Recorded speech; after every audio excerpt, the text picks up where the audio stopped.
믿음의 승부 앤드 이종수회화.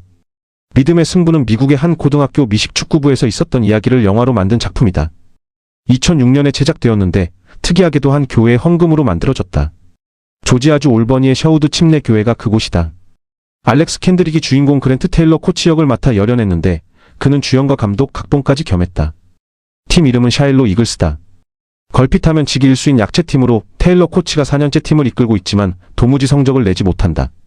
유치원 때부터 이겨왔던 팀에게까지 21대 7로 패하자 그는 격분하여 라커룸에서 소리친다.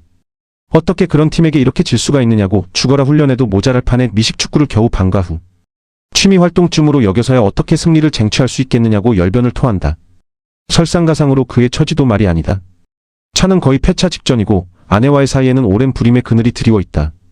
병원을 찾아가 검사 결과를 들으니 인공수정을 하거나 입양을 하라는데 어느 쪽이든 돈이 많이 드는 일이었다. 그러던 어느 날 그는 목사의 충고를 듣는다. 목사는 그에게 비를 간구하는 두 농부의 이야기를 들려준다. 두 농부가 하나님께 비를 내려달라고 기도했다. 한 농부는 기도만 하고 가만히 있었고 다른 농부는 비가 올 것을 믿고 미리 밭을 갈아 준비했다. 하나님은 과연 누구에게 비를 내려주시겠는가? 당연히 밭을 갈아놓고 비를 기다린 농부일 것이다. 믿는다면 믿는 대로 준비하고 행하라는 가르침이다. 마침 그는 학교 일각에서 풋코치를 코치로 승격시켜 지도자를 교체하려는 움직임까지 있음을 알고 곤혹스러워하던 참이었다. 그는 들판에 나가 하나님께 간구하고 굳건한 믿음으로 새롭게 무장한다. 그는 선수들에게 새로운 팀의 철학을 선포한다. 하나님을 영접하고 하나님의 뜻을 받들며 승패를 떠나 최선을 다해 하나님께 영광을 돌리는 것을 목표로 삼자는 것이다. 그러면서 10년 전 리그 우승팀 이름을 맞히는 사람에게 $20를 주겠다고 하는데 아는 이가 아무도 없다. 우승 트로피도 시간이 지나면 먼지가 쌓이고 우승팀도 곧 잊히기 마련이니 풋볼의 영광이란 결국 하나님께 영광을 돌리기 위한 것일 뿐이라는 얘기다. 이어서 코치는 패배주의에 젖어있는 핵심 선수 브록을 운동장으로 불러낸다. 그리고 눈을 가린 채 다른 선수를 등에 업고 기어서 전진하는 혹독한 데스크롤 훈련을 시킨다. 포기하지 마라, 끝까지 가라, 목표에 도달하고야 많은 자세를 가져야 한다고 타그친다. 30야드면 충분하다던 브록은 코치의 동료 속에 죽으림을 다해 기어가고 눈가리개를 벗고 보니 어느새 운동장 끝까지 와 있었다. 내가 죽기 살기로 하면 모두가 너를 보고 할 수 있다고 믿게 된다는 코치의 말대로 브록은 새로운 각오와 결심으로 팀의 주춧돌 역할을 해내기 시작한다. 그렇게 코치는 패배주의에 젖어있던 팀원들을 하나하나 독려하여 강한 자신감으로 무장시켜간다.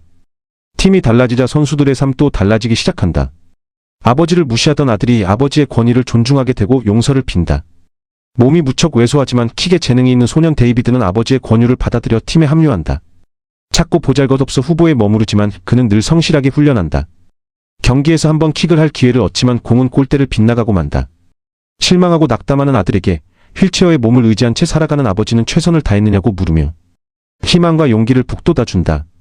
어느 날 테일러 코치에게 새 소형 트럭 한 대가 선물로 주어진다. 아들이 변화된 모습에 감동한 사업가 학부형이 몰래 마련해 준 것이었다. 그는 감격해 마지 않는다. 팀은 돌풍을 일으키며 승승장구하여 내리 연승가도를 달린다. 한편 테일러는 집에만 오면 나는 고약한 냄새로 골머리를 앓았는데 어느 날 마루를 뜯어보니 그 밑에서 죽은 쥐가 썩고 있었다. 참으로 황당한 일이었다. 팀은 마침내 꿈에 그리던 플레이오프에 진출한다. 그러나 플레이오프 첫 경기에서 패배하고 만다. 그렇게 시즌이 끝나는가 했는데 뜻밖의 소식이 날아든다. 상대팀에 출전 자격이 없는 선수 셋이 끼어 있었던 사실이 발각되어 그 팀이 몰수패를 당한 것이다. 이글스는 기사회생하여 상위 라운드에 진출하고 파죽지세로 이겨 마침내 결승까지 오른다. 결승 상대는 주 대회 3연패에 빛나는 최강팀 자이언츠다. 결전을 앞두고 코치는 선수들에게 이야기한다. 첫째, 나는 너희를 사랑하며 너희가 자랑스럽다. 둘째, 너희는 최강의 팀과 싸운다. 하나님이 너희를 여기까지 이끌어 오셨다. 비록 객관적인 전력은 열세지만 너희가 열정을 쏟아붓고 최선을 다한다면 충분히 승산이 있다. 하나님과 함께한다면 불가능은 없다. 하나님이 보고 계시니 오늘 온 힘을 쏟아 경기에 집중하자. 드디어 결승전이 시작된다. 경기는 예상대로 상대팀의 주도로 흘러가고 종료 직전 이글스는 23대 21 2점 차로 뒤진 채 벼랑 끝에 몰린다. 남은 시간은 단 2초. 최후의 작전이 전개된다. 킥으로 승부를 거는 것이다. 그런데 그 거리가 무려 51야드.